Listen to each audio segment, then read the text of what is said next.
Everyone, this is doctor Ranjana from global institute for IAS.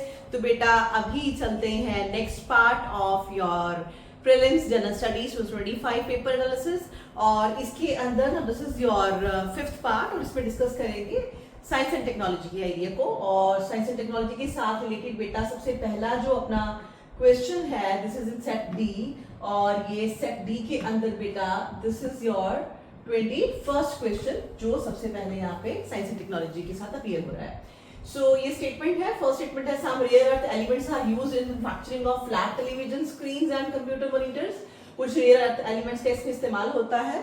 Second statement है rare earth elements have phosphorescent properties. Yes, because इनमें phosphorescent property होती है, इसी वजह से ही इनका इस्तेमाल किया जाता है। Both the statements are correct. In fact आपकी सेकेंड स्टेटमेंट फर्स्ट स्टेटमेंट को एक्सप्लेन भी कर रही है।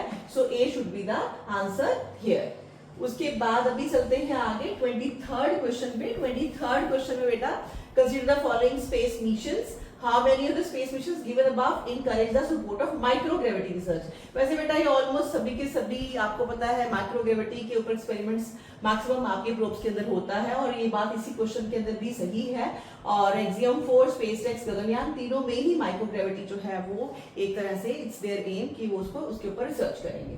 सो ये आपका सी शुड बी द आंसर। इसमें सारी की सारी आपकी ऑप्शन जो है वो सही है। Coming to next question, next question देखते हैं।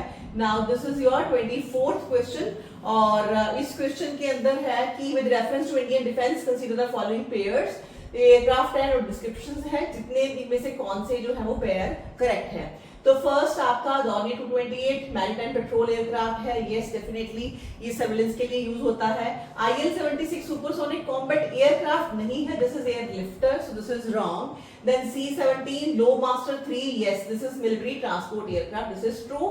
So in that sense 1 and 2 दो हमारे पेयर सही है। So इस तरह से B जो है वो हमारा यहाँ पे आंसर हो जाएगा। Now coming to next question, next question की तरफ बढ़ते हैं। This is 40th question। अब इसके अंदर देखते हैं the consider the following activities: production of crude oil, refining, storage, distribution, marketing and sale, production of natural gas। इनमें से कौन सी एक्टिविटीज हैं जो petroleum and natural gas regulatory board जो है वो करता है। एक बात आप समझ लो, कभी भी ये बोर्ड प्रोडक्शन नहीं करेंगे तो प्रोडक्शन ऑफ नेचुरल गैस और क्रूड ऑयल दोनों निकाल दीजिए। रिफाइनिंग स्टोरेज होती है, मार्केटिंग होती है, दोनों सही है। So in that sense B is the right answer of this question. Now coming to another question. अभी वैसे साइंस एंड टेक्नोलॉजी का लेवल अगेन ज्यादा हो सकता था, बट इस बार उतना ज्यादा लेवल आपका साइंस एंड टेक्नोलॉजी में भी नहीं देखा जा रहा है। So GPS aided geo augmenting navigation, Gagan user system, ये सब पढ़ के जाते हैं हमेशा। उसके ऊपर स्ट्रेट क्वेश्चन आ गया है। Design to provide additional accuracy integrity, yes it will allow more uniform high quality traffic management, yes it will provide benefit only in aviation, no road transport के लिए भी जरूरी है। तो इसमें से थर्ड स्टेटमेंट आपकी गलत हो जाती है। करेक्ट आपने बताना है, तो 1 and 2 should be your answer. So 1 and 2 is given in D, right. Then 45th question, consider the following statements regarding AI Action Summit। बहुत न्यूज में रहा था। इसी पीएम मोदी का जो वहां पे उन्होंने भाषण दिया था वो भी काफी पॉपुलर हुआ था। तो co-chaired with Indian event build on the advances made on the Levski Park Summit held in 2023 and Seoul definitely 2024 में होना है। Yes, ये स्टेटमेंट आपकी सही है। Along with other countries, US and UK also signed the declaration। नहीं, इन्होंने बल्कि साइन नहीं किया था डेक्लेरेशन, सो इस वजह से second statement is wrong, first is right. So in that way A is the right answer. अभी ये आपका बड़ा बच्चों वाला क्वेश्चन है 46, थोड़ा क्लरिकल टाइप, बट हमेशा ऐसे क्वेश्चंस आ जाते हैं और सुजेस्टिबल होता है कि ये सब लर्न कर लेना चाहिए कौन सा ईयर पर्टिकुलरली यूएन ने किसके लिए रखा है। और इसमें इट्स वेरी इंटरेस्टिंग, ये सारे के सारे ऑप्शन जो है वो बिल्कुल ठीक है। सो ऑल द 4 जो है this should be the answer of 46 question. Now coming to next question. Next अभी देखते हैं, next is our 81st question, और 81st क्वेश्चन है कि consider following type of vehicles: fuel battery electric vehicle, hydrogen fuel cell electric hybrid. How many of these above considered alternative power train vehicles. Yes, ये सभी alternative है, because ये आपका जो traditional combustion internal combustion engine है वो इसमें use नहीं होता। तो इलेक्ट्रिक व्हीकल, हाइड्रोजन हो चाहे फुल सेल हो, ये सभी उसमें आते हैं। So in that sense C should be our answer.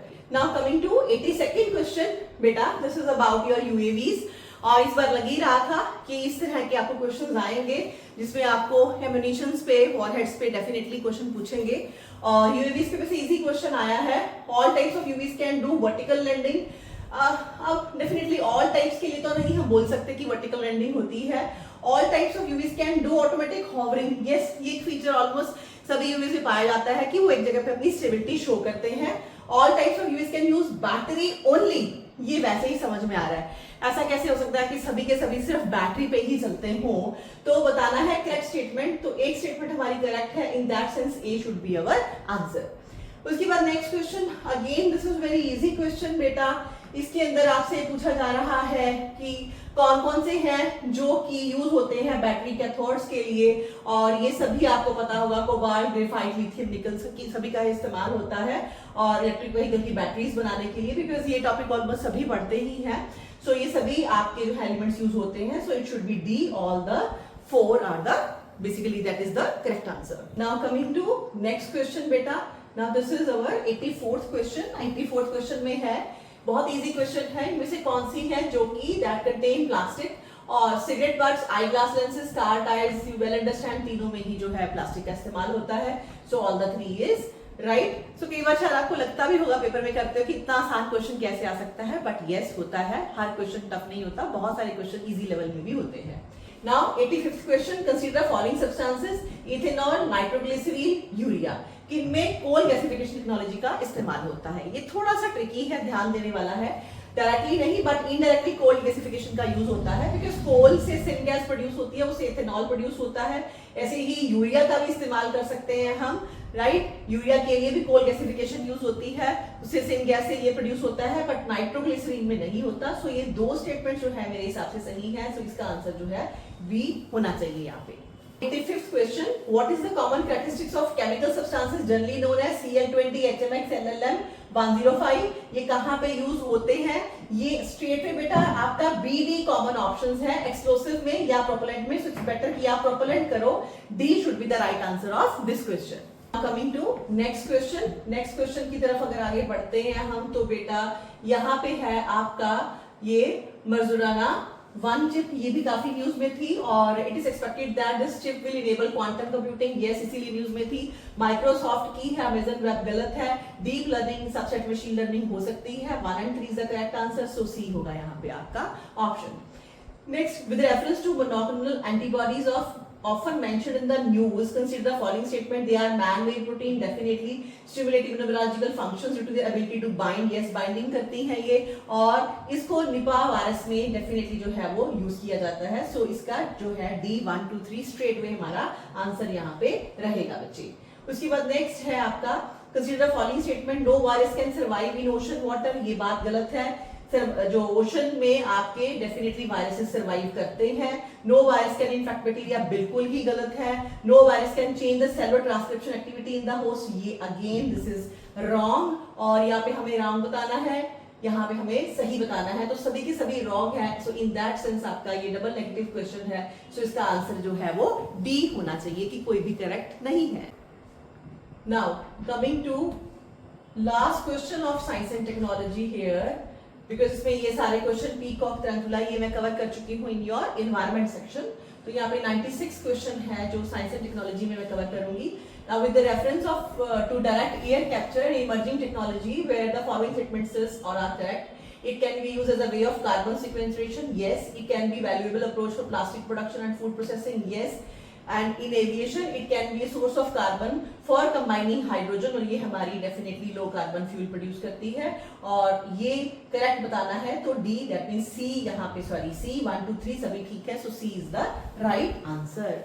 तो ये हमारे जो क्वेश्चंस थे that is with science and technology, और अभी स्पोर्ट्स और मिसलेनियस आपके जो रह गए हैं अलॉन्ग विद ऑर्गेनाइजेशंस, वो क्वेश्चंस को लेके मैं आपका लास्ट वीडियो भी लाने वाली हूँ, और फिर हम कट ऑफ की एनालिसिस करेंगे। तो साथ साथ करते जाइए, और जल्दी से ही नेक्स्ट वीडियो डालने वाली हूँ। Till then thank you so much.